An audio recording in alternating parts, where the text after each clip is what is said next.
মই যেটো লিংক হয় সেই লিংকটো মোৰ কমেন্ট বক্সত দি ৰাখিম আপোনালোকে লিংকত ক্লিক কৰাৰ পাছত স্ক্ৰল ডাউন কৰিব তললৈ আহি পেলাই আপোনালোকে এটা সিলেক্ট ডিস্ট্ৰিক্টৰ যেটো অপচন পাব সেই অপচনটোত আপুনি ক্লিক কৰাৰ লগে লগে ডিস্ট্ৰিক্টসমূহ আহিব তাতে আপোনাৰ যেটো ডিস্ট্ৰিক্ট হয়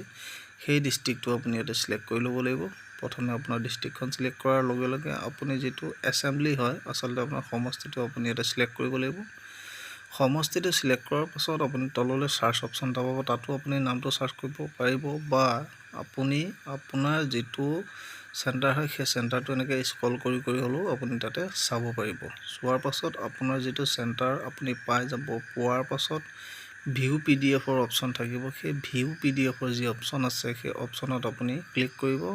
সেই অপচনত ক্লিক কৰাৰ পাছত আপোনাৰ পিডিএফলৈ অটোমেটিক গুচি যাব ডাউনলোড হৈ যাব ডাউনলোড হৈ যোৱাৰ পাছত আপুনি তাতে ক্লিক কৰাৰ লগে লগে আপুনি দেখা পাব আপোনাৰ সন্মুখত গোটেই ভোটাৰ লিষ্টটো আহি গৈছে আৰু আপুনি তাতে সবিশেষ চাব পাৰিব